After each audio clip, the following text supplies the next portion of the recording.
আসলে লাল সালু উপন্যাসটা কি? লাল সালু উপন্যাসটা আমরা জানি সবাই যে এটা আসলে একজন ভণ্ড পীর মাজার ব্যবসায়ী, ঠিক আছে? অর্থাৎ তার নিজের এলাকা নোয়াখালী, যে এলাকায় তার কোনোভাবেই মানে শস্য ভাত বা আরও যা কিছু জোটার কথা ছিল কোনো কিছুই জুটছিল না, এবং এলাকার মানুষও কিন্তু অতটা সচ্ছল ছিল না, তারা কিন্তু যথেষ্ট গরিব ছিল। অর্থাৎ এলাকার দৃষ্টিকোণ থেকে তারা মানে চলতে পারে এরকম অবস্থায় তারা ছিল না। আর তারা এরকম অবস্থায় না থাকার কারণেই কিন্তু তারা এলাকা থেকে অন্যের সন্ধানে, খাদ্যের সন্ধানে অন্য জায়গায় যাইতে বাধ্য হয়েছে। আর অন্য জায়গায় যাইতে যখন তারা বাধ্য হয়েছে, তখন উনি এই যে মজিদ মিয়া, এই আপনার লাল সালু উপন্যাসের চরিত্রের যে প্রধান চরিত্র মজিদ মিয়া, এই মজিদ মিয়া কিন্তু একটা নাটকীয়ভাবে অন্য একটা দেশে যেয়ে পৌঁছায়, একটা নাটকীয়ভাবে, ঠিক আছে, অন্য একটা এলাকায় যেয়ে পৌঁছায়, যে এলাকার সম্পর্কে কিন্তু এখানে বলা আছে। একটু গভীরভাবে আপনারা খেয়াল করেন, বুঝতে পারবেন। আপনারা দেখেন, শস্যহীন, এই যে যে কথাটা শস্যহীন মানে কি? যে এলাকায় কিন্তু শস্য হয় না। এই যে শস্যহীন, জনবহুল, আপনারা সবাই কাছে বই রাখবেন, তাহলে কিন্তু আপনার জন্য বেশি উপকার হবে বই রাখলে, ঠিক আছে?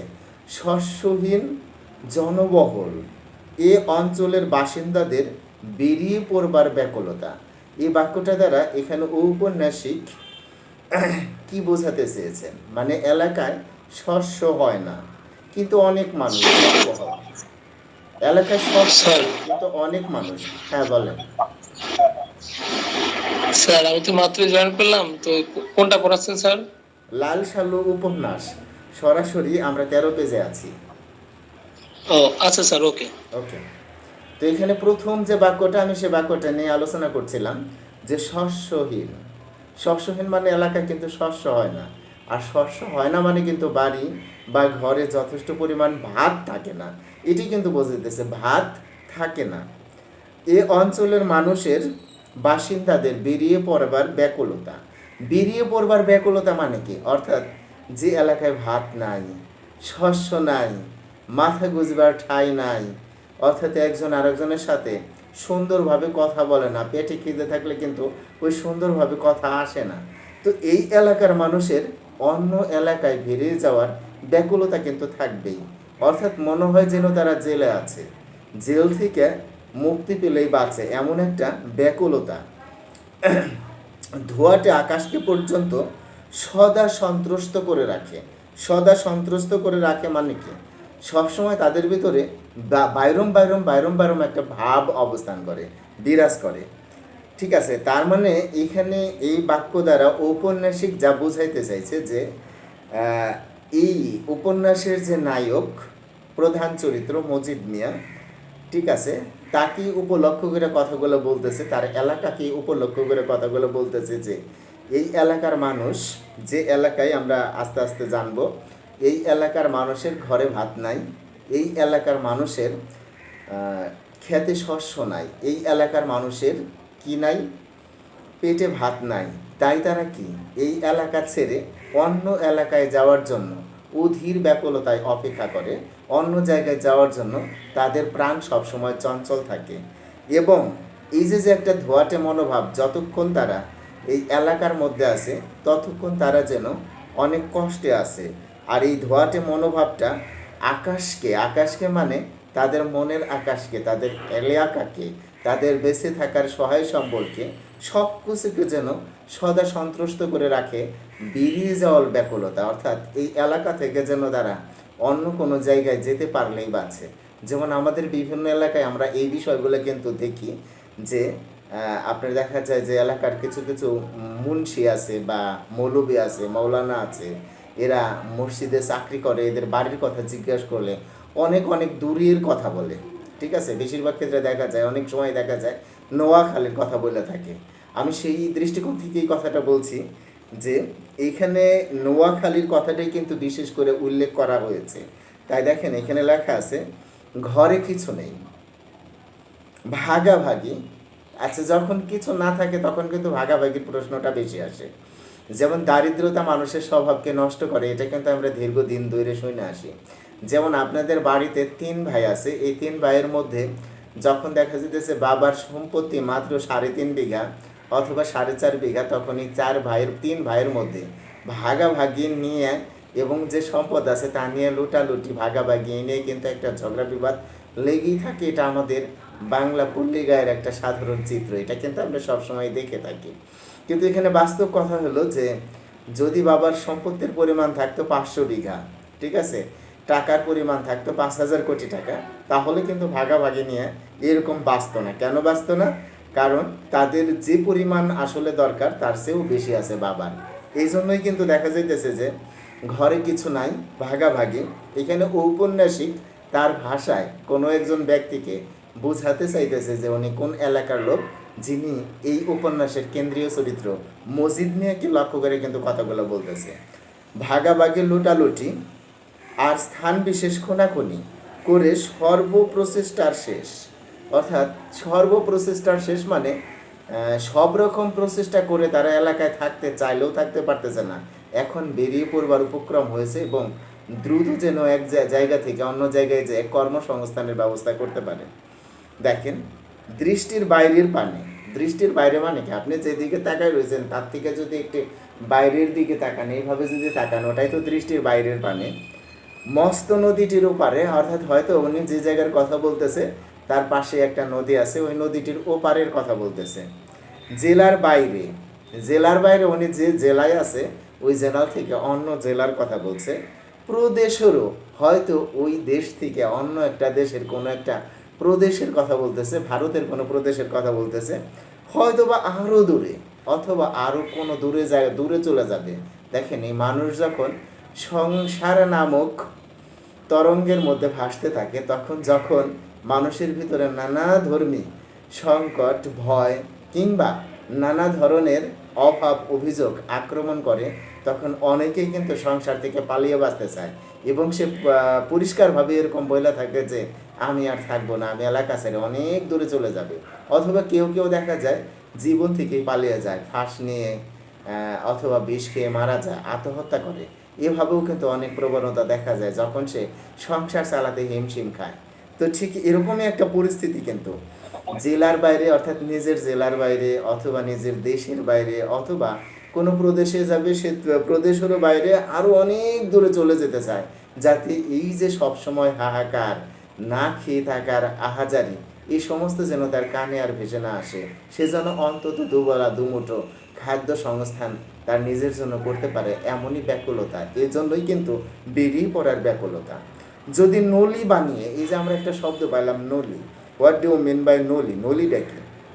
দেখেন, নলি হলো জাহাজে চড়বার অনুমতিপত্র। অর্থাৎ এই যে ওনাদের বাড়ির পাশে একটা নদী আছে, নদী দিয়ে সবসময় জাহাজ যাইতেছে, এই জাহাজে চাইলেই কিন্তু ওঠা যায় না, চাইলেই সে কিন্তু জাহাজে উঠতে পারবে না, ঠিক আছে।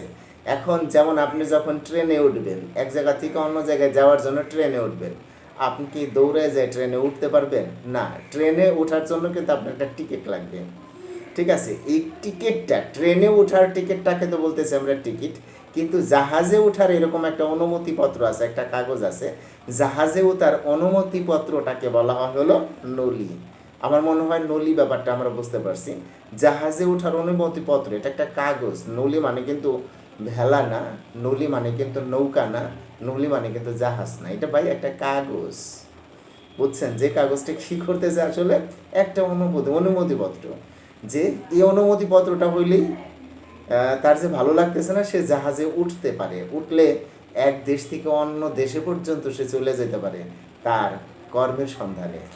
এই জন্যই বলতেছে যে যারা নলি বানিয়ে ভেসে পড়ে তাদের দৃষ্টি দিগন্তে আটকায় না।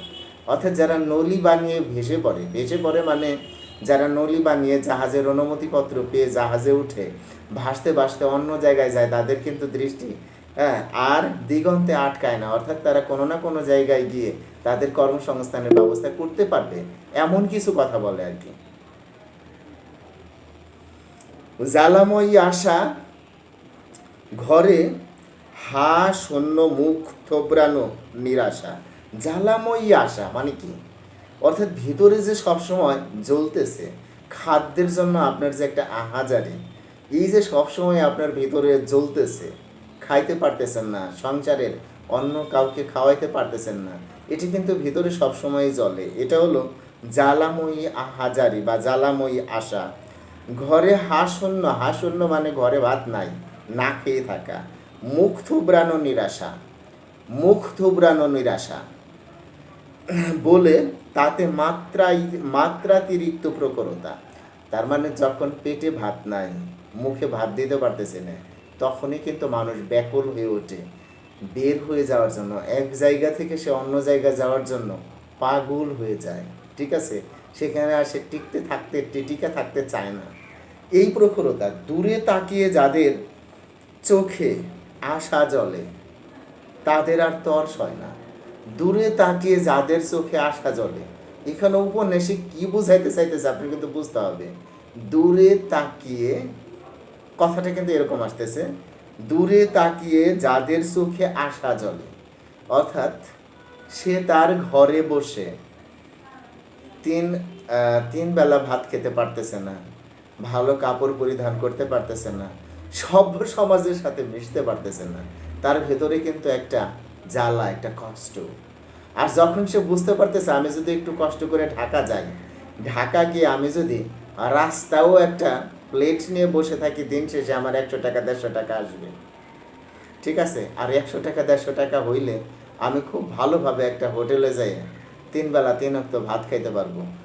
এমন যাদের মনের ভিতরে আশা বা প্রত্যাশা যখন জাগে যে আমি কোনো না কোনো একটা কর্মসংস্থানের ব্যবস্থা করতে পারবোই, অন্তত 3 বেলা 3 ওয়াক্ত আমি খাইতে পারবো, এই যে যেমন এই প্রত্যাশা যখন যাদের ভিতরে, অর্থাৎ এক বেলাও খাইতে পারতেছে না, পরপর 2 দিন না খেয়ে থাকতে হচ্ছে, 3 দিন না খেয়ে থাকতে হচ্ছে, এমন যাদের মনোভাব, এরকম কষ্টে যারা আছে, ঠিক আছে, আমি বলতে চাইতেছি এইরকম কষ্টে যারা আছে, ঠিক আছে, তারা কিন্তু এই বেরিয়ে পড়বার ব্যাকুলতা তাদের ভিতরে কিন্তু প্রচুর বা প্রখর।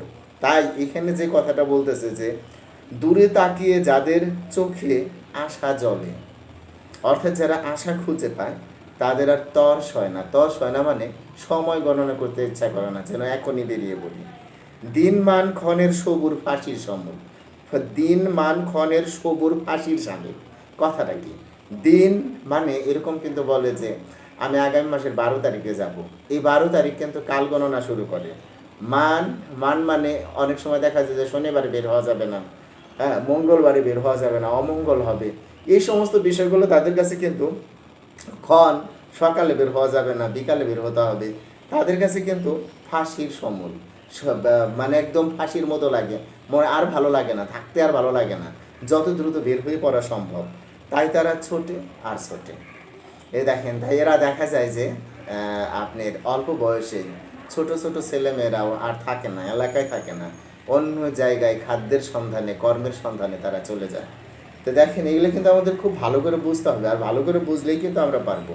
দেখেন, অন্য অঞ্চল থেকে গভীর রাতে যখন ঝিম ধরা রেলগাড়ি সর্পিল গতিতে এসে পৌঁছায়, মানে অন্য অঞ্চল থেকে, মানে উনি যে অঞ্চলের কথা বলছে এটা কিন্তু আমরা বুঝতে পারতেছি নোয়াখালী অঞ্চলের কথা বলছে।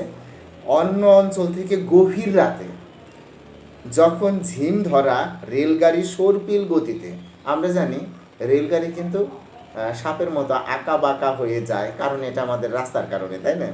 সর্পিল গতিতে এসে পৌঁছায় এদেশে মানে কি এই নোয়াখালীতে, তখন হঠাৎ আগাগোড়া তার দীর্ঘ দেহে ঝাঁকুনি লাগে।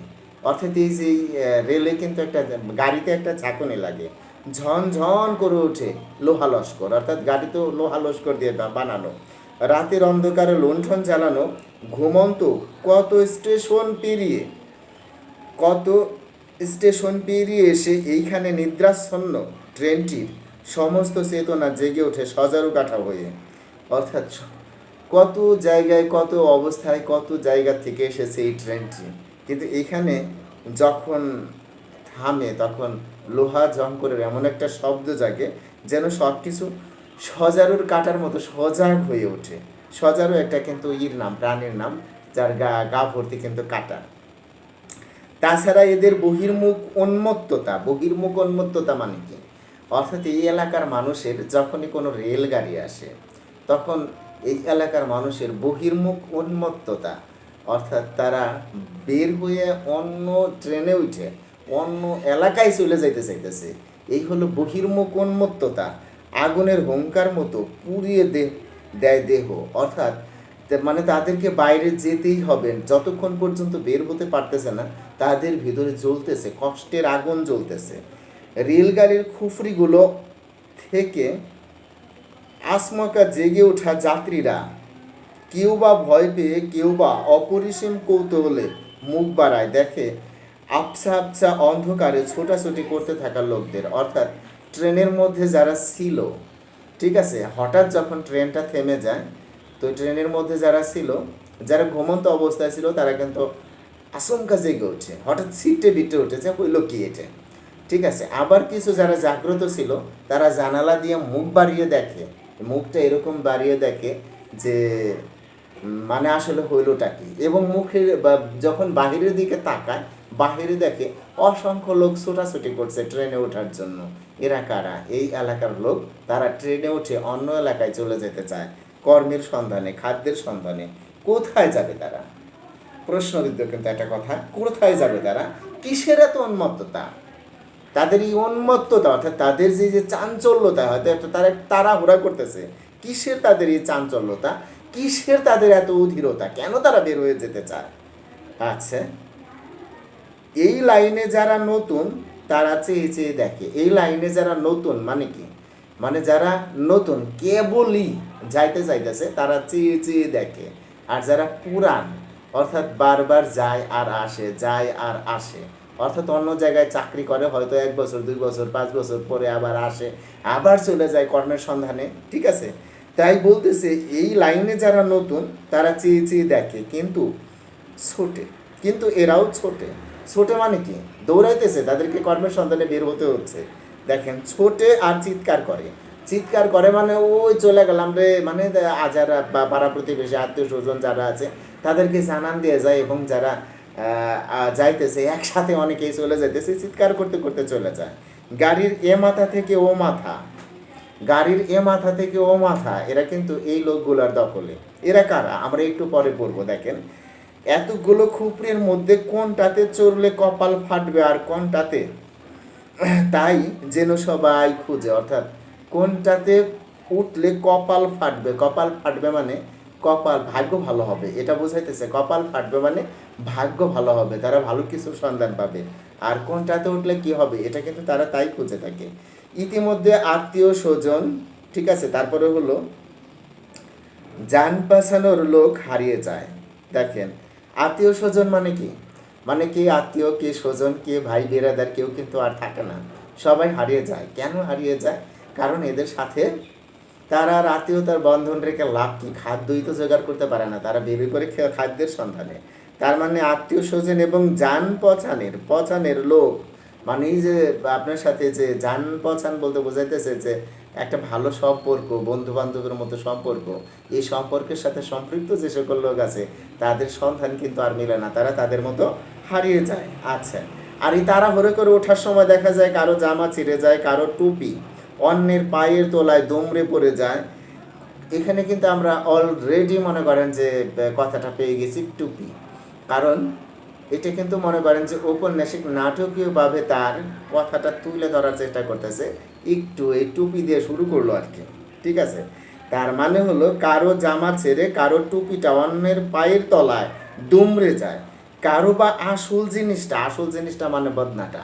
এখানে আসল জিনিসটা বলতে ঔপন্যাসিক বদনাটা বোঝাইতেছে যে নোয়াখালী অঞ্চল বা অন্য কোনো অঞ্চল থেকে যখন মানুষ এক অঞ্চল থেকে অন্য অঞ্চলের দিকে কর্মের সন্ধানে ধাই করে, তাদের সাথে একটা গাঁটটি থাকে, যে বগলে যেটা বাঁধে, ওই গাঁটটির ভিতরে অন্তত আর কিছু না থাকে, একটা বদনা থাকে। হ্যাঁ, কারণ যখনই বাহিরের বেগ আসে তখন এই বদনাটা খুবই প্রয়োজনীয়।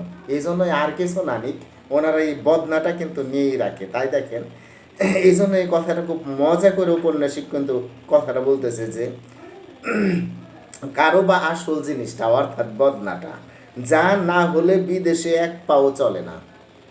কি করে? আল গোছে হারিয়ে যায়। আল গোছে মানে মানে টেরই পায় না। আল গোছ মানে টের না পাওয়া, টেরই পায় না, অথচ হারিয়ে গেছে। আল গোছে মানে টের পায় না এমন অবস্থা, এটা কি বলা হয়? আল গোছে। আল গোছে হারিয়ে যায়। হারাবে না কেন? দেহটা গেলেই হয়। মানে এমন অবস্থা যে টুপি হারাই গেল, নাকি জামা ছিঁড়ে গেল, নাকি গেঞ্জি ছিঁড়ে গেল, নাকি বদনাটা কেউ নিয়ে গেল, এদিকে নজর নাই, ট্রেনে উঠতে হবে এই দেশ থেকে, এই অঞ্চল থেকে অন্য অঞ্চলে যেতে হবে, এটাই মুখ্য হয়ে ওঠে। তাই দেখেন এমনই একটি মনোভাব নিয়ে ছোটাছুটি করলে হারাবাড়িত কথা। অনেককে অনেক সময় গলায় ঝোলানো তাবিজের থোকাটা সারা দেহে বিন্দুমাত্র বস্ত্র পর্যন্ত থাকে না শেষ পর্যন্ত, অর্থাৎ দৌড়াইয়া ওঠার জন্য দেখা যায় যে তাদের গলায় একটা তাবিজের থোকা আছে, এক থোকা তাবিজ বাঁধা আছে গলার ভিতরে, এরকম এক থোকা তাবিজ বাঁধা আছে, এইটা ছাড়া আর দেহে আর কোনো বস্ত্র থাকে না, তারপরেও তাদের বাইরে যেতেই হবে।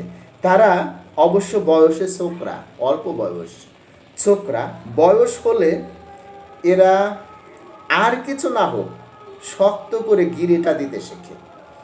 অর্থাৎ বয়স হলে এরা আর কিছু না হোক শক্ত করে গিরেটা দিতে শিখে। তার মানে কি, এরা যে লুঙ্গিটা পরে, লুঙ্গি কিংবা এরা যে মনে করেন যে ওই পাজামাটা পরে, ঠিক আছে, এখানে বলতেছে যে আর কিছু শিখুক বা না শিখুক সেটা কিন্তু শক্ত করে গিরেটা দিতে শিখে। আমার কথাটা বুঝছেন হয়তো আপনারা। দেখেন, অজগরের মতো দীর্ঘ রেলগাড়ির কিন্তু ধৈর্যের সীমা নাই। রেলগাড়ি তো রেলগাড়ি, তার তো ধৈর্যের আর সীমা তো থাকারই কথা না। অজগরের মতো দীর্ঘ রেলগাড়ির কিন্তু ধৈর্যের সীমা নাই। তার দেহ ঝনঝন করে লোহা লস্করের ঝংকারে, ঝনঝন করে। দেখেন, উত্তাপ লাগা দেহ কেঁপে কেঁপে ওঠে, কিন্তু হঠাৎ উঠে ছুটে পালায় না, ঠিক আছে। দেহচ্যুত হয়ে অদূরে অস্পষ্ট আলোয় ইঞ্জিনটা পানি খায়। দেহচ্যুত হয়ে মানে দেহ থেকে আলাদা হয়ে, দেহচ্যুত মানে দেহ থেকে আলাদা হয়ে অদূরে অস্পষ্ট আলোয় ইঞ্জিনটা পানি খায়। মানে ইঞ্জিনটা কিন্তু আপনারা জানেন ট্রেন গাড়ির বা রেলগাড়ির একটু আলাদা, ঠিক আছে, একটু আলাদা টাইপের। দেখেন, পানি খায় ঠিক মানুষের মতোই, আর অপেক্ষা করে ধৈর্যের কাঁটা যেন নড়ে না। আচ্ছা দেখেন, কেনই বা নড়বে নিশুতি রাতে, মানে গভীর রাতে। যে দেশে এসে পৌঁছেছে সে দেশ এখন অন্ধকারে ঢাকা থাকলেও সে জানে যে তাতে শস্য নেই। দেশটা অন্ধকারে ঢাকা, দেশের ভিতরে মানুষ ওইরকম খুঁজে পাওয়া যাচ্ছে না, সবাই ঘুমন্ত অবস্থায় আছে। চাইলে কিন্তু এদেশে থেকে শস্যগুলো গাড়িতে করে নিয়ে যাওয়া যাইতো, কিন্তু লাভ কি, দেশ অন্ধকারে ঢাকা, কিন্তু শস্য তো একেবারেই নাই। বিরান মাঠ, স্বর ভাঙ্গা পার, আর বন্যা ভাসানো ক্ষেত। স্বর ভাঙ্গা পার মানে ওইখানে যে একটা নদী আছে, নদীর তীরে যে বসতিগুলো, এগুলো হলো স্বর ভাঙ্গা পার। অর্থাৎ এই একবার ভেঙে যায়, আবার বসতি গড়ে, আবার ভেঙে যায়, আবার বসতি গড়ে, স্বর ভাঙ্গা পার। তার মানে আমরা যখন দুধ জাল দেই তখন কিন্তু খানিকক্ষণ দুধ জাল দেওয়ার পরে, জ্বালান করার পরে রাইখে দিলেও উপর একটা স্বর পড়ে, ঠিক আছে। আচ্ছা, আপনি এই স্বরটা যদি ভেঙে ফেলাই দেন, উঠে মনে করেন খেয়ে ফেলাই দিলেন, 10 মিনিট পরে এসে দেখবেন আর একটা স্বর পড়ছে। ঠিক এরকম স্বর ভাঙ্গা পার, এইভাবেই কিন্তু ঔপন্যাসিক বোঝাইতেছে বিরান মাঠ, স্বর ভাঙ্গা পার, মাঝে মাঝে ভেঙে যাইতেছে। আর বন্যা ভাসানো ক্ষেত, নদী গহ্বরেও জমি কম নেই। অর্থাৎ নদীতে অনেক জমি নিয়ে গেছে, নদী গহ্বরেও জমি কম নেই। সত্যি শস্য নেই, শস্য একেবারেই নেই, কথাটা কিন্তু বলে দিতেছে, সত্যি শস্য নেই।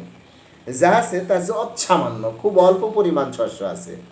শস্যের চেয়ে টুপি বেশি। দেখেন, এই টুপিটাকে আবার উল্লেখ করছে কিন্তু ঔপন্যাসিক। শস্যের চেয়ে টুপি বেশি, ধর্মের আগাছা বেশি।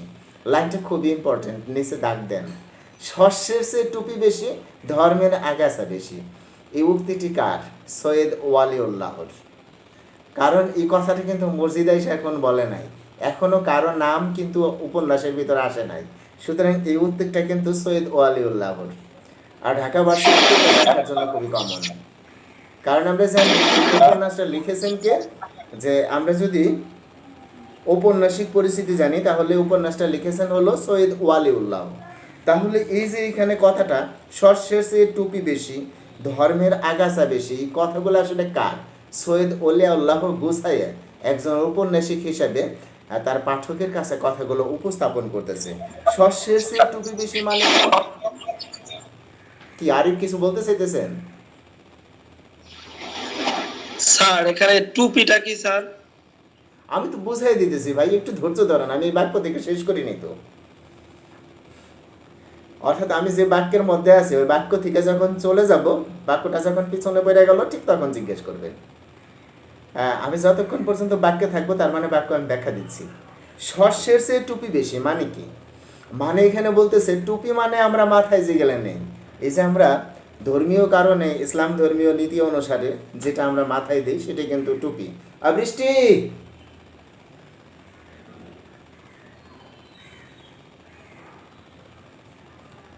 টুপিটা নিয়ে আসি, ওই পাশে টুপি। এখন শস্যের চেয়ে টুপি বেশি মানে এখানে দেখেন উপন্যাসিক কিন্তু একটু বিষয়টা অন্যভাবে বোঝানোর চেষ্টা করছে। কিভাবে বোঝানোর চেষ্টা করছে যে এইখানকার মানুষ মানে একদম জন্মের থেকে যখন একটু বড় হয় তখন থেকে এরা মাদ্রাসায় যায়, আরবি শিখে, কোরআন শরীফ পড়া শেখে, আমচে পাড়া শেখে, ছিপাড়া শেখে এবং এগুলাকে আয়ত্ত করে এবং সবার মাথায় কিন্তু এরকম টুপি থাকে একদম বাচ্চা বয়স থেকে। দেখছেন এখন টুপিটা চিনছেন আরিফ? এই যে টুপি, জি স্যার, জি স্যার। আমার হয় ক্লিয়ার। টুপিটা কি আর মনে হয় সমস্যা হওয়ার কথা না, বুঝছেন আপনারা? ঠিক আছে, তার মানে বোঝাইতেছে হলো শস্যের চেয়ে টুপি বেশি মানে কি? যে পরিমাণ শস্য হয় এলাকা তার চেয়ে যে পরিমাণ বাচ্চা কাচ্চা ছেলে মেয়ে বা আবাল বৃদ্ধ বনিতা যারা আছে তো সবার মাথায় যে টুপি আছে, শস্য গণনা করলে যদি হয় 50 পিস যদি হয়, কিন্তু টুপি গণনা করলে হবে 250 পিস। ঠিক আছে, তাই বলতেছে শস্যের চেয়ে টুপি বেশি আর ধর্মের চেয়ে আগাছা বেশি। ধর্মের চেয়ে আগাছা বেশি বলতে এখানে কি বোঝাইতেছে? ধর্মটা হলো প্রাণের একটা কিন্তু স্বতঃস্ফূর্ততা। ধর্মটা হলো, ধর্ম কি এটা যদি আমরা বুঝি তাহলেই কিন্তু বোঝা যাবে। ধর্মটা হলো যেমন আমরা দেখেন ছোটোবেলায় কিন্তু এইভাবে পড়তাম যে অ্যালুমিনিয়ামের 5টি ধর্ম লেখো, লোহার 5টি ধর্ম লেখো। তার মানে ধর্ম মানে কিন্তু আসলে বৈশিষ্ট্য। তো এরকমই যে আমরা যে যে ধর্মের অবলম্বী হই, ইসলাম ধর্ম, হিন্দু ধর্ম, বৌদ্ধ ধর্ম বা খ্রিস্টান ধর্ম, যে যে ধর্মের অবলম্বী হই প্রত্যেকটা ধর্মেই কিন্তু সত্যের পথে চলার কথা বলা আছে, প্রত্যেকটা ধর্মেই কিন্তু শান্তির কথা বলা হয়েছে, প্রত্যেকটা ধর্মেই সম্প্রীতির কথা বলা হয়েছে। কোনো ধর্মেই মারামারি, লোটালুটি, কোনাকুনি এগুলোকে সাপোর্ট করে না।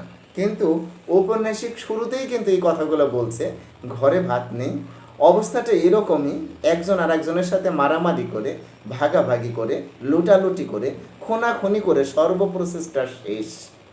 এই অবস্থায় তারা কিন্তু অন্য জায়গায় যাওয়ার ব্যাকুলতা প্রকাশ করে। তার মানে তাদের ভেতরে যে জিনিসটা নেই সেটা হলো কি, ধর্মের সুস্থিরতা, ধর্মের মধ্যে যে মানবতাবাদ, সম্প্রীতি এগুলো নাই। বরং তারা কি করতেছে, ধর্মের নামে তারা মারামারি করতেছে, লোটালুটি করতেছে, খুনাখুনি করতেছে এবং নানান ধরনের অপকর্মে সম্পৃক্ত আছে ধর্মের দোহাই দিয়ে। তাই এখানে সৈয়দ ওলিউল্লাহ সুন্দরভাবে বোঝাইছে যে আপনার শস্যের চেয়ে টুপি বেশি, ধর্মের চেয়ে আগাছা বেশি। আমার মনে হয় লাইনটা ক্লিয়ার, বুঝছি? জি স্যার। আচ্ছা ঠিক আছে, এখন দেখেন ভোরবেলায় এত মক্তবে আর্তনাদ উঠে, যে মক্তবে আর্তনাদ ওঠে, এখানে কিন্তু ঔপন্যাসিক তার ভাষাগত দিক দিয়ে অন্যভাবে কথাগুলো একটু ঘুরাইয়া বলছে। কারণ মক্তবে আর্তনাদ ওঠা মানে ওখানে কিন্তু আর্তচিৎকারকে বোঝাইতেছে, কিন্তু মক্তবে মসজিদে মাদ্রাসায় সেখানে তো আরবির বর্ণমালাকে পড়ানো হচ্ছে, সিপারা পড়ানো হচ্ছে, সিপারা পড়ানো হচ্ছে, কোরআনের আয়াতগুলো পড়ানো হচ্ছে। তো সেখানে তো আর্তনাদ ওঠার কথা না। কিন্তু ঔপন্যাসিক এখানে বুঝাইতেছে যে তারা শিখতেছে, আরবি শিখতেছে, এটা ঠিক আছে, কিন্তু তাদের শেখার মধ্যে কোনো প্রাণ নাই, অর্থাৎ প্রাণবন্ত যে একটা ভাব আছে তা নাই। অর্থাৎ সে শিখতেছে ঠিক আছে, কিন্তু তার মানসিকতা পেটের দিকে, ক্ষুধার দিকে। অর্থাৎ সে যে খুব ক্ষুধা লাগছে, এক গ্লাস পানি খেয়ে এসেছে, ঠিক আছে, তারপরে যে তার পেটে 2 দিন ধরে কিছু যায় না, এই যে যে ব্যাপারটা, এই বিষয়টা কিন্তু উনি তুলে ধরার চেষ্টা করতেছে। তার মানে বিষয়টা এরকম বলতেছে যে আপনারা দেখেন সত্যি শস্য নেই, যা আছে যৎ সামান্য, শস্যের চেয়ে টুপি বেশি, ধর্মের চেয়ে আগাছা বেশি। ভোরবেলায় মক্তবে আর্তনাদ উঠে যে মনে হয় এটা খোদা তালার বিশেষ দেশ। ন্যাংটা ছেলেও আমসি পাড়া পরে, গলা ফাটিয়ে মৌলবীর বয়স্ক গলাকে ডুবিয়ে সমস্বরে চেঁচিয়ে উঠে পড়ে। গোপ উঠতে না উঠতেই কোরআন হেফজ করা সারা, সঙ্গে সঙ্গে মুখেও কেমন একটা ভাব জেগে ওঠে। হাফিজ তাই না, বেহেশত তাদের জন্য নির্দিষ্ট স্থান। এটি কিন্তু অনেকে মনে করে বেহেশত তাদের জন্য নির্দিষ্ট স্থান, ঠিক আছে। কিন্তু দেশটা কেমন মরার দেশ, কি একটা অবস্থা, শস্য শূন্য। শস্য যা বা হয় তা জনবহুলতার তুলনায় যৎ সামান্য, খুবই কম শস্য হয়, এই হচ্ছে মুশকিল। এবং তাই খোদার সাথে ঘনিষ্ঠ হয়ে আসার চেতনায় যেমন একটা বিশিষ্ট ভাব ফুটে ওঠে, তেমনি খেতে না পেয়ে, অর্থাৎ তেমনি না খেতে পেয়ে চোখে আবার কেমন একটা ভাব জাগে, অর্থাৎ তারা কোরআনের হেফজ হয়েছে, হাফিজ হয়েছে। সুতরাং বেহেশতে তাদের জন্য একটা সুনির্দিষ্ট স্থান তৈরি হয়েছে। এখানে দেখা যেতেছে যে খোদা তাআলার প্রতি তাদের যেমন একটা কমল মনোভাব, একটা ভাব ওইটা আমরা বেহেশতে যাবই, যেমন একটা ভাব উঠে শরীরে, একটা মনোভাব সৃষ্টি হয়, অনুরূপভাবে খাদ্যের অভাবে তাদের একটা নেগেটিভ প্রতিক্রিয়াও কিন্তু সৃষ্টি হয়। কী প্রতিক্রিয়া সৃষ্টি হয়, যে তারা যে না খেয়ে রয়েছে, অর্থাৎ খাওয়ার জন্য যে উন্মুখ হয়ে রয়েছে, এই ভাবটাও কিন্তু ফুটে ওঠে, যেটা এখানে ঔপন্যাসিক বলছে একটু রসিকতার মাধ্যমে মাঝে মাঝে বলছে। শীর্ণ দেহ নরম হয়ে ওঠে কাবু দেহ, আর স্বাভাবিক সরু গলা মানে চিকন সুরের গলা কেরাতের সময় মধু ছড়ালেও সুন্দরভাবে কিন্তু ওনারা কোরআন তেলাওয়াত করতে পারে। মধু ছড়ালেও এদিকে দীনতায় মানে এই যে গরিবতায়, অর্থাৎ তাদের যে দারিদ্র অবস্থা, দীনতায় আর অসহতায় ক্ষীণতর হয়ে ওঠে। এই যে দারিদ্রতা, না খেয়ে থাকা, এই সুরো গলাটা আরও ক্ষীণতর হয়ে ওঠে, আস্তে আস্তে আস্তে আস্তে নিচুতার দিকে যায়, অর্থাৎ গলাটা উপরের দিকে ধাবিত হয় না, পারে না, শক্তি থাকে না দেহে। আচ্ছা দেখেন, তাতে দিনকে দিন মানে একদিনের পর আর একদিন, দিনকে দিন ব্যথা বেদনা আঁকিবুকি কাটে। শীর্ণ চিবুকের আশেপাশে, এই যে চিবুকের সাইডগুলো মানে একদম কাবু হয়ে যায়। শীর্ণ চিবুকের আশেপাশে যে কটা ফিকে দাড়ি, অল্প কটা দাড়ি উঠে, ফিকে দাড়ি অসংযত দৌর্বল্যে ঝুলে থাকে। দৌর্বল্য মানে কি, দুর্বল অবস্থায় অল্প কটা দাড়ি এরকম ঝুলে থাকে, ঠিক আছে। তাতে মহত্তা ফুটাতে চায়, মাঝে মাঝে এরকম দাড়িগুলো ধরে এরকম এরকম এরকম এরকম করে, ঠিক আছে, নাই দেখাইতে পারতেছি না, মহত্তা ফুটেছে যায়, কিন্তু ক্ষুধার্ত চোখের তলে চামড়াটে সোয়ালের দীনতা ঘুচে না।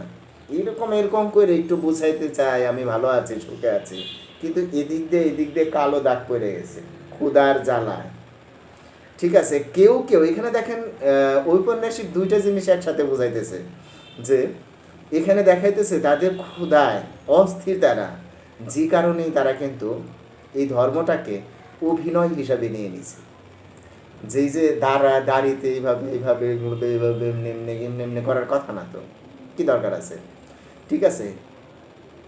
আবার এই দিক থেকে কালো দাগ পড়ে গেছে, বোঝা দিতেছে তারা খুব ক্ষুধার্ত, ঠিক আছে।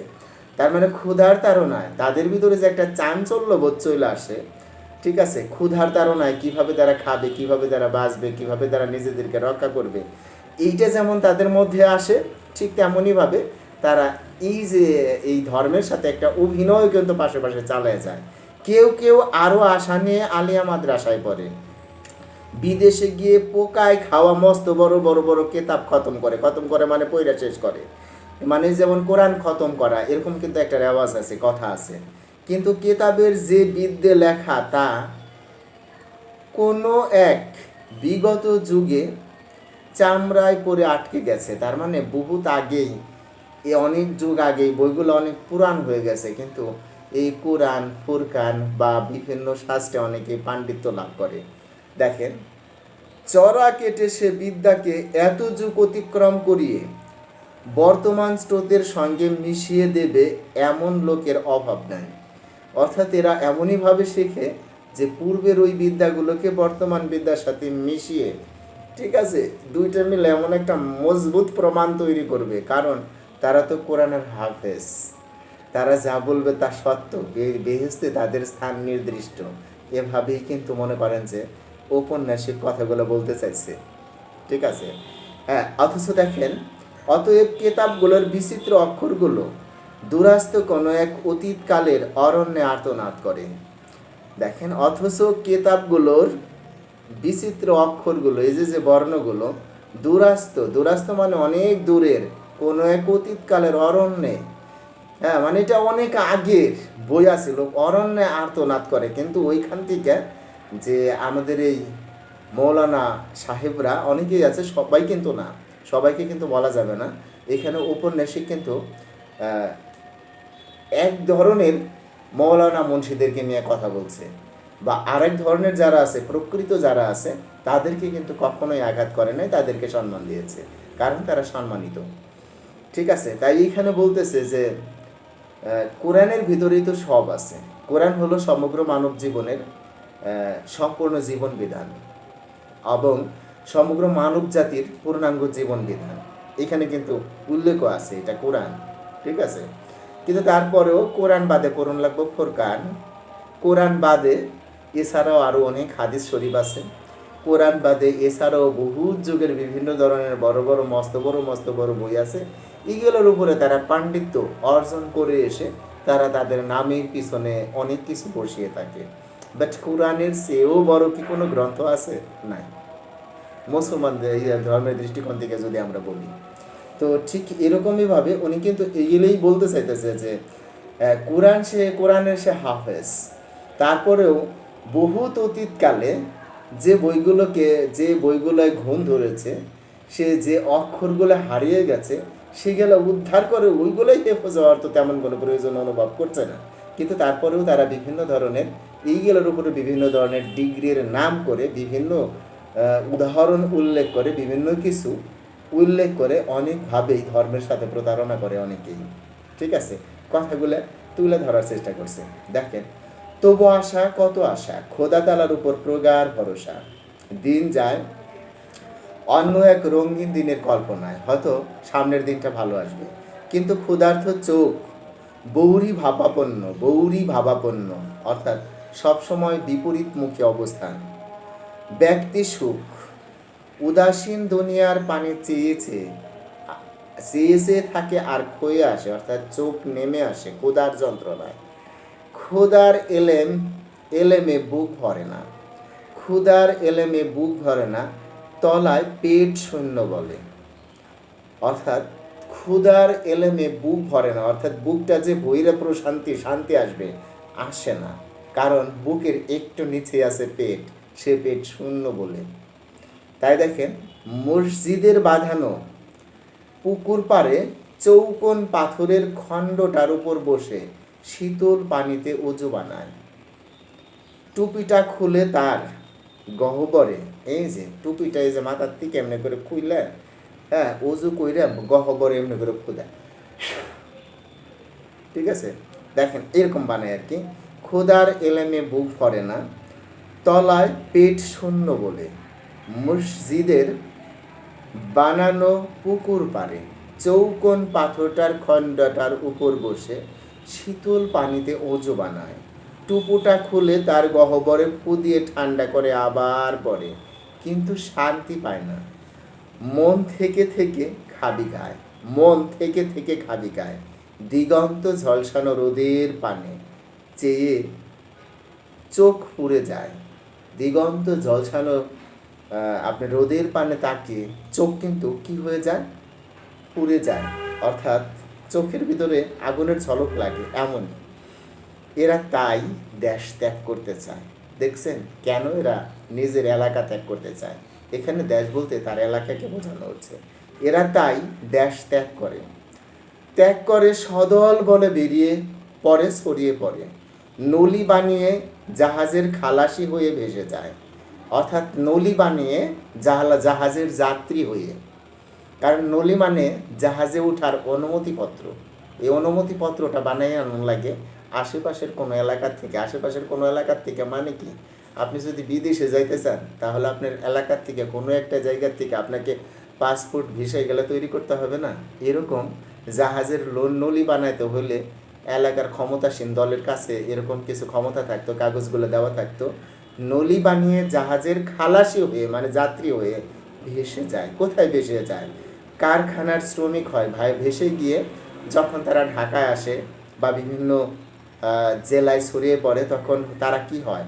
কেউ হয় কারখানার শ্রমিক। কারখানার শ্রমিক হলে মাস গেলে একটা বেতন পায়, 3 বেলা কিন্তু পেট করে খেতে পারে অন্তত। আচ্ছা, বাসাবাড়ির চাকর হয়, ঠিক আছে, বাসাবাড়ির চাকর হইলে থাল বাসন মেজে দিল, এটা করলো ওটা করলো, তারপরেও কিন্তু 3 ওয়াক্ত সে খেতে পায়। দফতরির ইটকিনি, দফতরির এইটকেনি অর্থাৎ পাহারাদার আর কি, রাত্রে যে পাহারা দেয়, স্কুলঘর পাহারা দেয়, এটা করে ওটা করে, দফতরির এইটকেনি, ছাপাখানার মেশিন ম্যান, তারপরে টেনারিতে চামড়ার লোক। দেখেন বিভিন্ন জন বিভিন্ন পেশায় কিন্তু চলে যায়। কোথার থেকে যেন চলে গেল? যে দেশ বিরান ভূমি, অর্থাৎ শস্য সৈন্য টুপিতে ভরা। কেউ মসজিদে ইমাম হয়, কেউ মুয়াজ্জিন। ইমাম যে হয় তিনি নামাজ পড়ান, মুয়াজ্জিন যে হন তিনি আজান দেন। দেখেন দেশময় কত অজস্র কত সহস্র মসজিদ, দেশে সহস্র মসজিদ মানে শত শত মসজিদ, হাজার হাজার মসজিদ দেশে। কিন্তু শহরের মসজিদ আমরা যদি দেখেন, কিন্তু শহরের মসজিদ, শহরতলির মসজিদ, এমনকি গ্রামে গ্রামে মসজিদগুলো আগে থেকে দখল করে আছে। অনেকেই কিন্তু আগের থেকে দখল করে আছে। ওই মসজিদে অনেকেই নামাজ পড়ায়, আজান দেয়। শেষে কেউ কেউ দূর দূরান্তে চলে যায়, আরও দূরে, হয়তো বাহে মুল্লুকে, মুলুকে মানে দেশের বাইরে কোনো এক ঝোড়ে জঙ্গলে চলে যায়, নয়তো মুনিদের দেশে। অর্থাৎ এই যে এখানে বাহে মুলুকে, মুনিদের দেশে, এই বিষয়গুলো কিন্তু ইম্পর্টেন্ট। অর্থাৎ আমরা যখন পড়ব, হ্যাঁ, তখন যদি এইগুলা একটু, এই যে আমাদের শব্দের যে সাইডগুলো আছে, এই শব্দের সাইডে কিন্তু এইগুলা আছে। যেমন বাহে মুলুক, এটা হলো উত্তরবঙ্গ এলাকাকে বলা হয় বাহে মুলুক, উত্তরবঙ্গের এলাকা, ঠিক আছে। তাই এখানে বইলে দিতেছি কিন্তু স্পষ্টভাবে, কেউ যায় বাহে মুলুকে নয়তো বা মনিদের দেশে। দূর দূরান্তে গ্রামে, যে গ্রামে পৌঁছাতে হলে কত চড়া পড়া শুষ্ক নদী পেরোতে হয় অভাব নাই। মোষের গাড়িতে, গরুর গাড়িতে, খড়ের আদায় ঘুমাতে হয় কত রাত। গারো পাহাড়ে দুর্গম অঞ্চলে কে কবে বাঁশের মসজিদ করেছিল সেখানেও, অর্থাৎ কে কবে বাঁশ দিয়ে মসজিদ তৈরি করেছিল সেইখানেও যে তারা বলে যে ভাই এখানে কোনো মুন্সি লাগবে কিনা, কোনো ইমাম লাগবে কিনা, কোনো মুয়াজ্জিন লাগবে কিনা, সেখানে যায়। এক সরকারি কর্মচারী এখানে হলো সেখানেও। এই পর্যন্ত হলো আমাদের এতক্ষণ সৈয়দ ওয়ালিউল্লাহ উপন্যাসের প্রেক্ষাপট নিয়ে কিছুটা আলোচনা করলো, ঠিক আছে। এখন কিন্তু মূল উপন্যাসের মধ্যে আমরা প্রবেশ করব। তো এতক্ষণ আমরা যা পড়লাম, এই অংশটা যদি একটু ভালো করে বিশ্লেষণ করার চেষ্টা করি, আসলে কি বুঝাইতে চাইছে, এতক্ষণ আমরা যা পড়লাম তার সার কথা কি, সার অংশ কি। তো এখানে দেখেন সৈয়দ ওয়ালিউল্লাহ উপন্যাসিক উনি বোঝাইতে চাইছে যে এমনই একটা এলাকা, যে এলাকা শস্যহীন এলাকা, যে এলাকায় শস্য হয় না, কিন্তু ছেলেমেয়েরা যখনই জন্ম নেয় তার 4-5 বছর বা 2-3 বছর পরেই আপনার মার্সাদা, মসজিদ, মক্তব, এই জায়গায় তারা সিপাড়া এগুলো কিন্তু শেখার পরে দেখা যায় যে 10-12 বছর বয়সী তারা হাফেজ হয়ে যায়, 9-10 বা 12 বছর বয়সে হাফেজ হয়ে যায়। কিন্তু এলাকায় শস্যহীন, এলাকায় কোনো শস্য নাই, মানুষ না খেয়ে থাকে বেশিরভাগ সময়। এটাই কিন্তু ওই এলাকার মানুষ চিরদিনের বা নিত্য প্রতিদিন করে একটা দৃশ্য। তাই এরা একটু বড় হলেই যখনই কিছু বুঝতে পারে, তখন না খেয়ে থাকার যন্ত্রণা তারা আর সহ্য করতে পারে না। তাই সাইডে যে একটা নদী আছে, ওই নদীতে এক দেশ থেকে আর এক দেশ পর্যন্ত যাওয়া যায়, এক জেলা থেকে আর এক জেলায় যাওয়া যায়। ওইখানে যাইতে গেলে স্থানীয় প্রভাবশালী ব্যক্তিবর্গের কাছে থেকে নলি বানিয়ে নিতে হয়। নলি মানে জাহাজে ওঠার অনুমতিপত্র। ওইখানে যারা ওইটা নলি বানিয়ে নিয়ে জাহাজে উঠে এক জেলা থেকে আর এক জেলায় চলে যায়, কেন কিসের সন্ধানে চলে যায়? খাদ্যের সন্ধানে। আবার কিছু লোক আছে যে ওই এলাকায় যখন কোনো আসে, আপনার রেলগাড়ি আসে, ট্রেন গাড়ি আসে, যখন থামে থামার পরে খালি গাড়ি এসে থামলেও ওই গাড়ি ভইরা যায় ওই এলাকার লোক দিয়ে, তাদের সবার মাথায় টুপি। কিন্তু এতগুলা মানুষ একসাথে এই ট্রেনে বা রেলে উঠে, যে কারণে দেখা যায় যে এতগুলা মানুষ একসাথে ট্রেনে সংকলন হবে না, অর্থাৎ যে পরিমাণ মানুষ যাইতে পারবে তার 5 গুণ পরিমাণ মানুষ রেল স্টেশনে দাঁড়িয়ে থাকে, যে কারণে কে কার আগে যাবে তাই খুব দ্রুত গতিতে ওঠার সময় কারো জামা ছিঁড়ে যায়, কারো টুপি ছিঁড়ে যায়, কারো টুপি মানে হারিয়ে যায়, কারো বদনাটা হারিয়ে যায়, তবুও একটা উন্মত্ততা নিয়ে তারা কিন্তু এলাকা ত্যাগ করার চেষ্টা করে। আর এলাকা ত্যাগ করে একটাই উদ্দেশ্য, সেটা হলো খাদ্যের সন্ধানে। আর যখন এলাকা ত্যাগ করে, এলাকা ত্যাগ করার পরে কি হয়, যে তারা হয়তো কোনো শিল্প কারখানায় অথবা কোনো বাড়ির শ্রমিক, কলকারখানার শ্রমিক, দপ্তরি একটানি, ছাপাখানার মেশিনম্যান, ট্যানারির চামড়ার লোক, বা এলাকায় যে মসজিদগুলো আছে, শহরের মসজিদ, গ্রামের মসজিদ, শহরতলের মসজিদ, বা গারো পাহাড়ে যে বাঁশ দিয়ে একজন মসজিদ বানাইছিল, এই সমস্ত মসজিদগুলো তারা ইমাম এবং মুয়াজ্জিনের চাকরি নিয়ে তারা কিন্তু দখল করে ফেলে। এভাবেই তারা তাদের খাদ্যের সন্ধানে নিজের এলাকা ছেড়ে বের হয়ে যায়। আর এখানেই কিন্তু উনি সুস্পষ্টভাবে বলছে যে তারা গারো পাহাড় দুর্গম অঞ্চল থেকে কবে কে বাঁশের মসজিদ বানাইছিল সেখানেও যায়। আচ্ছা, এইভাবে হলো মনে করেন যে তারা কেবল হলো কোত্থেকে বের হইলো, এলাকা থেকে বের হইলো, ঠিক আছে। এখন এই বের হওয়ার মধ্যে একজন লোক ছিল মসজিদ, ঠিক আছে। এই মসজিদের ঘটনাটা আমরা পরবর্তীতে আলোচনা করার চেষ্টা করব। আমার মনে হয় আজ এই পর্যন্ত আপনারা খুব ভালো করে পড়বেন, পারবেন না আরিফ? তা সে পর্যন্তই থাকবে।